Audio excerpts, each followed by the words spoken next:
လှုပ်ရှားမှုတွေကြားမှာကျွန်တော်တို့တစ်ခုခုမေ့လျော့နေကြတယ်လို့ခံစားမှုပါသလားအဲ့ဒါကတော့သဘာဝတရားရဲ့ရိုးချင်းနဲ့အလှတရားနဲ့ကျွန်တော်တို့ရဲ့ကြားကဆက်သွယ်မှုပါပဲမင်္ဂလာပါ Living Look မှကြိုဆိုပါရစေကျွန်တော်တို့ဟာဒီကမ္ဘာမြေပေါ်မှာအပင်တွေပြိဿန်တွေနဲ့အတူရှင်သွဲနေထိုင်ကြတာပါအစိမ်းရောင်တရွေ့လေးတရွေ့ဝေးစားလာတာကိုကြည့်ရတာအတဝါလေးတွေရဲ့အတိတ်ကင်းတဲ့ပြုမှုလေးတွေကိုမြင်ရတာကစိတ်ပြီးစိတ်မှုအတွက်ကောင်းဆုံးစိတ်တစ်ဖက်ပါပဲ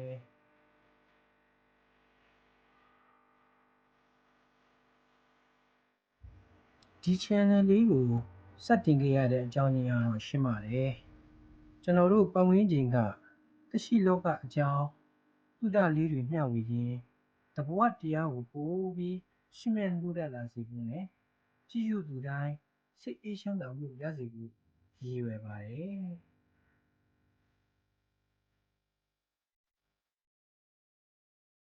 ကျွန်တော်တို့ရဲ့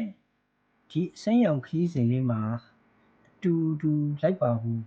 မိတ်ဆွေတို့ကိုလည်းဖိတ်ခေါ်ချင်ပါတယ်တဘဝတရားကိုအတူတူချစ်မြတ်နိုးမယ်အတူတူလေ့လာကြပါမယ်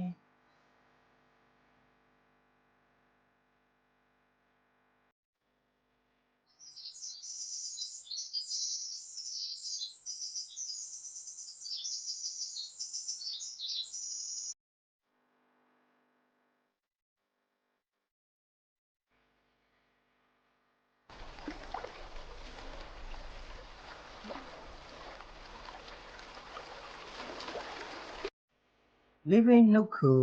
subscribe ထားပြီးအပတ်စဉ်တင်ဆက်မဲ့ဗီဒီယိုလေးတွေကိုစောင့်မျှော်ကြည့်ရှုပေးကြပါအောင်ခင်ဗျာတဘဝတရားရဲ့ရင်ခွင်ထဲမှာအားလုံးစိတ်အေးငြိမ်းချမ်းကြပါစေလို့ဆုမွန်ကောင်းတောင်းလိုက်ပါတယ်ခင်ဗျာ